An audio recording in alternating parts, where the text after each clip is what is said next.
Hey everyone, Mark here. Today I'm going to be ranking studio albums by Death. So, gonna do the same I'm gonna do the same format that I was doing with the other albums. Have a brief history of the band and be ranking the albums as I go along. Okay, so let's get this going.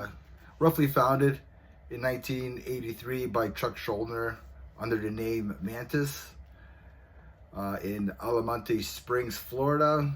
Together with Cam Lee and Rick Ross, Chuck started composing songs that would be released on their rehearsal tapes in 1984. Later in 1984, Chuck would change the name to Death because of his experience with the death of his brother, Frank. Him and his brother were really close, and the death of Frank really, I guess, like writing songs about death and stuff like that kind of made him feel closer because like that's what he was experiencing. So tape trading was really big back then, so he was involved in tape trading and everything else back in the day. He would then move to San Francisco in 1986. He got an invitation later on to play with Slaughter, a thrash metal band from Toronto. That only lasted like 2 weeks, so he did live in Toronto, Canada, right on, for 2 weeks. It was too cold for him, so he went back to Florida. Moved back to Florida.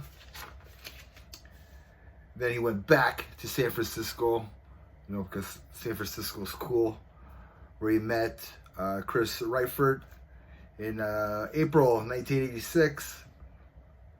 They recorded a Mutilation demo, which led to a deal with Combat Records. Then they released Scream Blood and Gore. Death's debut album was released on May 25th, 1987 on Combat Records. For me, I do consider this album the very first death metal album. Everybody knows this album. Sick. Very sick. This is the double CD version. I do have a vinyl of this. So again, this is Chuck Schuldiner doing the guitars, vocals, and the bass, and then Chris Reifert on the drums. Awesome album. Yeah. So I do have this album. I have this album ranked last. Okay. Because I think it's a good blueprint. It was a good starter album for Chuck Schuldiner. Like he just upped the game with every album after this. That's why I put this last. But it's not even last. Like it's one of the best death metal albums out there, right? So great starting point. So yeah, my favorite song on Scream Blood and Gore, like the graphics is a soul killer. Is Zombie Ritual is my favorite track on the album. Then on November 16th, 1988, Death with new members, with Bill Andrews on drums, Rick Ross on guitar, Terry Butler, who didn't play bass on the album, but like I guess he had to keep toured with the band and play bass. I guess he got like stage fright or something like that. This was recorded in Morristown Recording in Tampa Bay, Florida. Scott Burns engineering, and Dan Johnson as the producer. The artwork was done by no other than Ed Repka. And this album that I'm talking about is Leprosy. Again, this is like the Relapse version. Like they released a double CD. I guess like some rehearsal demos and stuff like that. And then they have an explanation, them talking about the recording or about Leprosy, and even the same with Scream Blood and Gore. There's like some inlining. There's a lot of like cool, yeah, just anybody. If you don't have this, like if you're a death Fanatic. It's a cool album now because there's so many little tidbits and like information about the artwork and everything else, and it's really cool. I find it's cool. So Leprosy, I have this ranked at number 4. Again, this is the perfect blueprint of a death metal album. A lot of people, a lot of bands, copy this formula, copy this, what Death did, what Chuck Schuldiner did. And yeah, with songs like Born Dead, Left to Die, Pull the Plug, Open Casket, awesome songs. One of the greatest death metal albums ever of all time. Same as like Scream Bloody Gore, they're all awesome, right? So that was number 4. So then what would happen is Rick Ross, he got fired, like beat it, in 1989. So now we have James Murphy comes into the picture on guitar. And on February 16th, 1990, on Comeback Records, Death released Spiritual Healing. This is like the stepbrother of Leprosy. In a way, it does follow the same blueprint, I guess you could say, as Leprosy. I just find the songs are a little bit, they're tighter.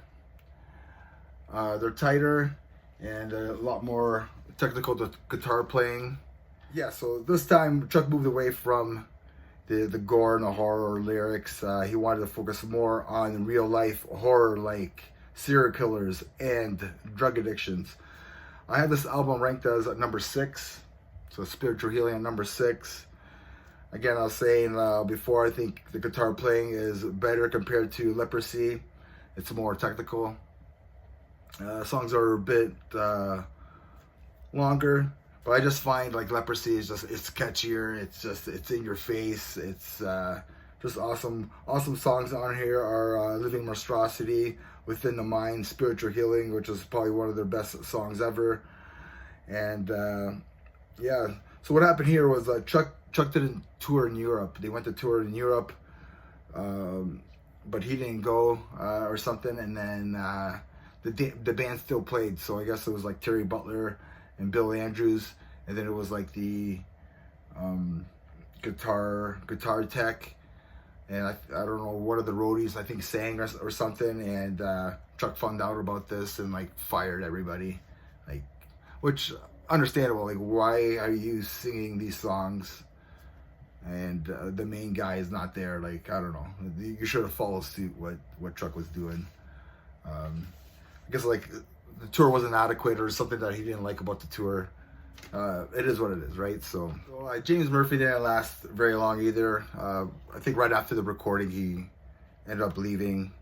It just seemed like, I remember reading the notes that there was a lot of, I don't want to say friction, but I guess like between him and Chuck, like they got along, and then I think guitar-wise, they just tried to one-up one another, and he would eventually leave and stuff like that. So like I said before, Terry Butler and the drummer Bill Andrews didn't last. They left.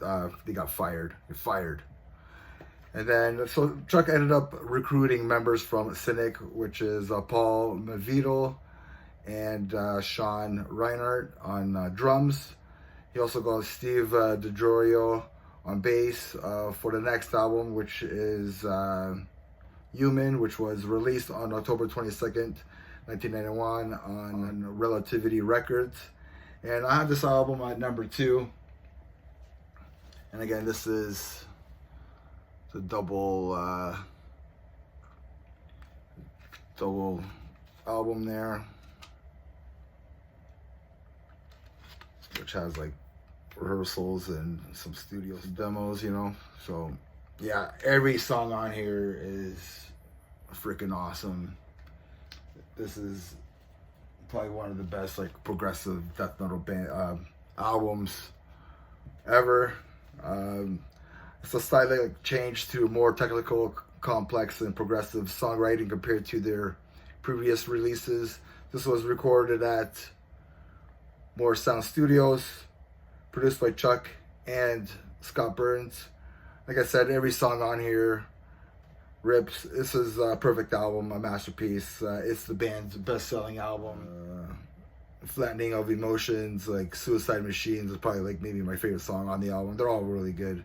Together as One, Secret Face, Lack of Comprehension, See Through Dreams, Cosmic Sea, Infinite Planets, and then there's like a bonus track of God of Thunder on here. So after another failed Europe tour, Paul and Sean left Death. They want to, I guess, concentrate on their Cynic band. So they got, so now we got Gene Hoglan on drums, Steve DiGiorio on bass, and then Henry LaRocque on lead guitar. This was recorded the same place, Morris Sound Studios with Scott Birds. They got, this is Death's 5th studio album, Individual Thought Patterns. This was recorded on June 22nd, 1993. This one has a sleeve to it. Got some reflector on there. I have this one on vinyl as well and on cassette. I ended up finding, again, this has like liner notes, like past band members like talking and stuff like that on there. Pretty cool stuff. Great, it's a great read. I think just a lot more information. This is more technical death metal compared to Human. A lot of people find this like an angry, I find this to be an angrier sound to this compared to the previous stuff. Like Chuck just sounds a little bit more pissed off. The Philosopher is the first like video I've seen of Death, and it's pretty epic.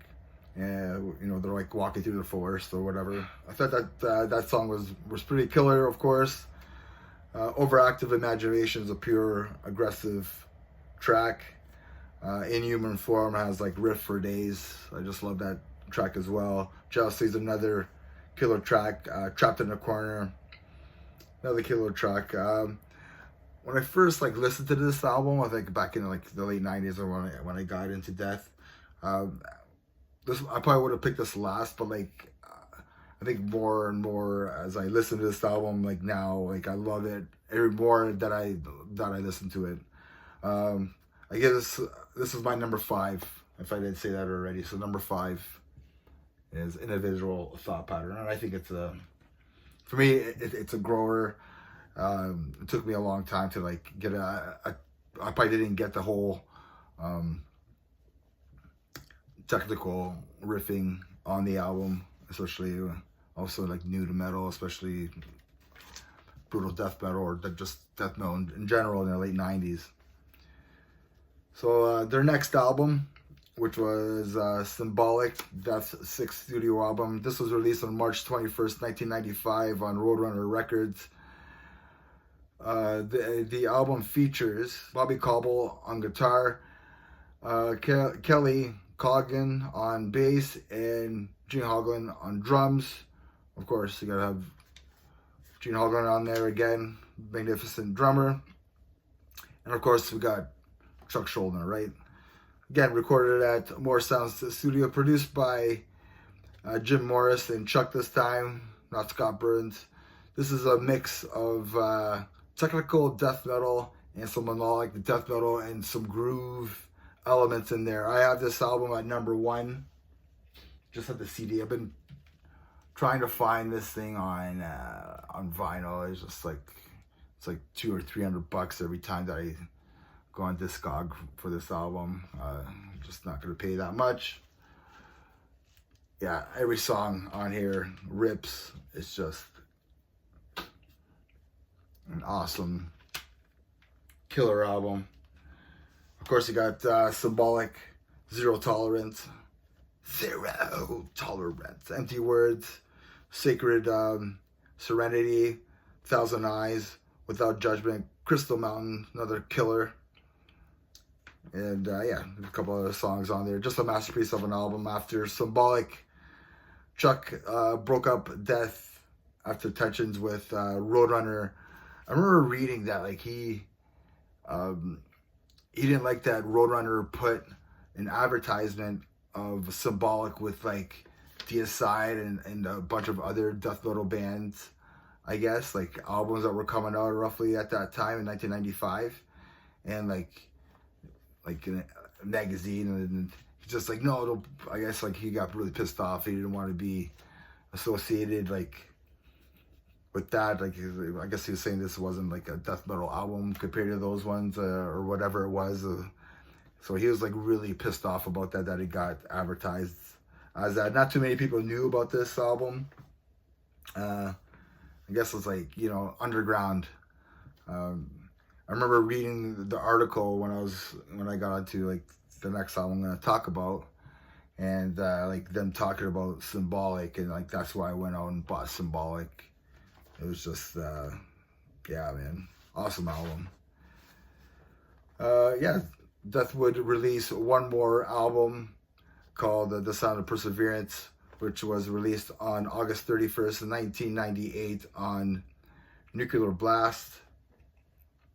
And I do have the vinyl. I can't find it right now. I'm just too lazy. But here's a cassette of it.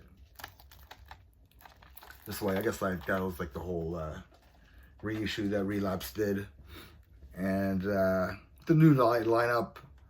Of course, we have Chuck Schuldiner. We also have Shannon Hamm on guitar. Richard Christie on drums. And Scott Colbanin on bass. I think that's how you pronounce his name. Again, recorded at the same place, Morris Sounds, with Jim Morris. And Travis Smith did the artwork for this album.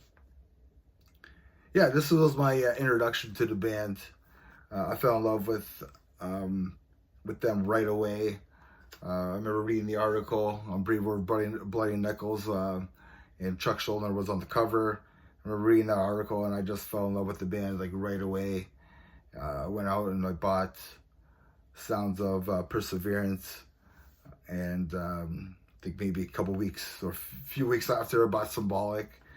I just think this is my number 3, but I'm gonna have a thumbnail right here, so I don't know why I'm showing that again. I just think it's a brilliant album, one of my favorite albums of all time. Chuck would do an album under the name Control Denied with Tim Amar on vocals. I think that's how you say his name. And that album is The Fragile Art of Existence.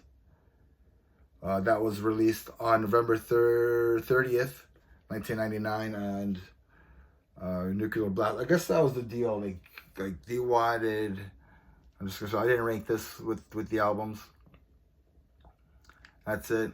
I guess like that was the deal when they signed to Nuclear Blast, is that they promised Nuclear Blast like, we'll do one more Death album and then you can release Control Denied stuff, and so they did that. Because I guess like those songs that were on Sound of Perseverance were supposed to be on. That was supposed to be the Control Denied stuff apparently. So unfortunately, that was like the final album before he died with a brain cancer, brain tumor, on December 13th, 2001. Yeah, like his music, his legacy will always like live on. He has influenced so many musicians and bands. His music, like people try to write like that, myself included. I got into a band because the first time that I heard Sounds of Perseverance, I was like, yeah, man, like I want to be in a band. I want to write music. Of course, nowhere near as good as Death or anything, but like I knew that I wanted to be in a band and have some fun with this and meet some great people. And I think that album kind of, I find it inspiring, Sound of Perseverance, because it's like striving through. So I'm striving through with what I think like this is the progressive nature of these albums, where when you're young, you kind of sing about like horror and gore or demons or, you know, whatever, Satan and crap like that. And then you start thinking, you start writing about like experiences, like real life stuff, like real life horror, because that's like the real horror in life, I guess, you know what I mean? Like you go through these hills and valleys, and you know, You gotta climb up, and then going through like I said, like there's some perseverance, and you know, there's things out there that's gonna kill your soul, I guess. You know, spirit crusher, like stuff like that, and persevering and still having a sound or a voice in whatever that you do. So I think that's a pretty cool thing that progressiveness that he went through his life. And I think at the end with his last albums, like that really dealt what he was going through and still trying to strive throughout life. So I don't know, that's my take on it, guys. Let me know what you think of the rankings. Let me know what you think in general. And remember, everybody, metal never dies. Cheers.